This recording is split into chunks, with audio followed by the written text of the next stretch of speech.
Hello everyone and welcome back to the Football Insider channel. If you enjoy the video, please like and subscribe. And today we are talking about Aston Villa and their transfer business. It was a slow window for Aston Villa, to say the least, but it did hot up towards the end. So we're going to go through all that. Let me know what you think of Aston Villa's business this summer. Have they improved or not? Let's dive into it though. So let's quickly look at the ins and look at the outs. The main biggest signing of the summer was Evann Guessand from Nice. That was 30 million euros. They also brought in Victor Lindelöf from Manchester United on a free transfer. Marco Bizot came in from Brest, the goalkeeper. Harvey Elliott and Jadon Sancho both arrived on loan as well. And in terms of outgoings, Ramsey moved to Newcastle for 45 million euros. Kesler-Hayden moved to Coventry for 4 million euros. Leon Bailey went to Roma on loan. And Enzo Barenchea goes to Benfica on loan. So yeah, that just about sums it up for Aston Villa. So did they do enough? And I think in a nutshell, probably not, and I think that there are a number of reasons for this. Villa have been really hampered by PSR. They are possibly the worst hit team right now in the Premier League with PSR. They have spent a lot of money in the past, but it feels like they had to keep picking away at their depth. And if we look at sales over the recent years, they've lost players like John Duran, Leon Bailey, Diaby, Louise, Ramsey, Philogene, Archer.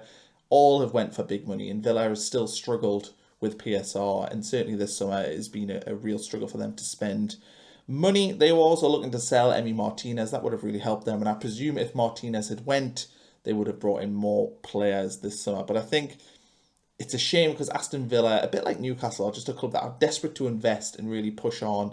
And the rules in the Premier League are as such that it's really hard for teams to do that. It's really hard for teams to invest in their squads and improve once they hit a certain level. And I think Aston Villa are feeling that right now. They've got issues with Villa Park. They want to extend that. They've got a lot of other things going on which will help them in the long term to produce revenue. But right now, just feels like they are a little bit stagnant, a little bit stale because of their rules. And we talked about sales, other players linked away. Ollie Watkins, of course, has been linked with a move away from Aston Villa. And I think that they were hoping to sell a player this summer to reinvest. The Martínez deal, we touched on that before, but I think that ideally that would have happened much earlier in the summer. It doesn't happen in the end, but it felt like he was nailed on to go to Man United. Felt like at the end of last season he was almost saying goodbye to Villa. So him sticking around is surprising. I don't think it's necessarily a bad thing because he's such a top-level goalkeeper, but I think from Villa's perspective, they were hoping to sell him and then reinvest in the squad. So let's have a look at the squad depth. I put a nice graphic up on the screen, but let's go through it. So in net, you've got Martínez and Bizot, which is, very, very good. Martínez is one of the best keepers in the Premier League. Fullbacks, Maatsen and Lucas Digne at left back. That's very, very strong. At the centre back, you've got Konza, Pau, Lindelöf, Mings, Bogard. So a lot of depth at centre-back. I think that's pretty strong. Most Premier League teams would like that centre-back depth. At right-back, you've got Cash and Garcia. In the midfield, again, Villa look pretty well stocked. You've got Rodgers, Barkley, Buendia. You've got Onana and Kamara. You've got Tielemans, McGinn and Elliott. At the minute, there is some injury issues in there. But overall, it's a really strong central midfield. And you look at where Villa are in terms of defence and midfield, it looks pretty good. I think the forward line is where it looks a little bit weaker. They've got Sancho out on the left. They've got Malen as well, who I think can play on the left all right. And you've got Watkins and Guessand up front. It feels like they could maybe do with another forward player in there. Obviously, players like Buendia and Rodgers can play further up. Elliott can also play further up the field. But I think Villa look a little bit short in that final third. I think an injury to Watkins would be pretty detrimental to the way that they play. I don't know if Guessand is necessarily ready to start and play lots of Premier League football right now. I think he definitely feels more like a cover option than he does a starter. So overall, though, they still look strong. I mean, this is a team that finished 6th last season, that did really, really well in the Champions League. And yeah, they've not lost enough to say that they won't be competing at that end of the table this season, but it's certainly harder. I don't think they're as strong as what they were last season when they had players like Marcus Rashford and Asensio in there. So yeah, they do look a little bit weaker right now. And I think as well, you can see with the PSR issues that they've spent largely what they've brought in. And yeah, I mean, Ramsey acts as pure profit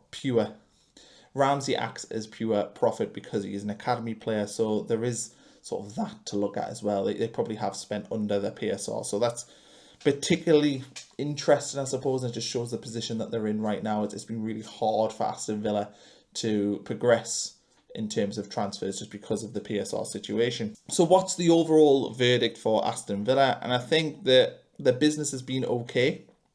I think if you were to grade it, it's maybe a 4 or 5 out of 10. I think deadline day helped them. Before deadline day, and they lost obviously 3-0 against Crystal Palace at home, it felt like it was quite panic stations for Aston Villa. But I think bringing in players like Harvey Elliott and Jadon Sancho, and look, Jadon Sancho's a risk. He in particular, it's a really interesting bit of business, Sancho. I think that he is a player that could flourish there. I think he's looking for a home to really show himself. Will Aston Villa be that place? I don't know, but they did help, resurrect the career of Marcus Rashford, so maybe they're hoping that'll happen. But it feels like Sancho is definitely a wild card for them. It could be a fantastic move. It could also be a wasted move, potentially. But I think at least those deadline day additions have quelled some of the concern. It has given them depth, it's given them numbers, and it's given them proven players. So it's not the end of the world. I just think that they would have wanted far more. And I think for me, watching them in the early stage of the season, Villa have looked quite stale. I don't think Villa they've not started the season particularly well. And that doesn't help. But I just think right now, they've had such a poor start. The opening day against Newcastle was poor. The defeat at Brentford was poor. The defeat against Crystal Palace was really poor. They've not scored a goal yet. There are lots of issues, and I just think that the transfer window hasn't been able to help them. They've not had the ability to manoeuvre within the window. So is Emery happy with what they've been able to do? I would guess not. And I think that Villa fans are probably concerned that he is getting a little bit sick and tired of the issues that they've had around PSR. I don't think that there's any chance that Emery would walk away, certainly when the Europa League is waiting to be won, because that's his favourite trophy. But I do think that Villa are really, really struggling with the PSR issues, and you can see that in the transfer business. I think that they would have loved to have brought in, another 2 or 3 really quality players. And, you see the sales, you see the players that they've lost over the years, and it just hurts them. The fact that they build up really, really good squads with really, really good players, and they just have to pick away at that to satisfy those PSR rules. So the overall verdict, I think that it's probably been a 4 or 5 out of 10 window for Villa. I think they could definitely have done, or they definitely would have wanted to have done more. I don't think they could have done much more, and that's the most frustrating thing. But let me know what you think in the comments about Aston Villa's transfer window, and whether or not they have done enough, whether or not you think they're stale like what I do, and whether or not, Unai Emery is going to be able to take this club, further and reach new heights, because Villa should be competing for trophies. They should be competing the high ends of Europe. They obviously did compete at the top end of the Champions League last season, got the quarter-final, had that impressive game against PSG. So I do think Villa are in a decent place. Just don't know if they've got enough in terms of just what they've been able to do in the transfer market to really progress. And I think that's the most frustrating thing for Aston Villa fans. It's that those dreaded 3 letters, the PSR, is really just killing them at the minute and what they're able to do. So if you like the video, please like it. Please subscribe to the channel as well. Please comment. Let me know what you think about Aston Villa, and we'll catch you for another one very soon.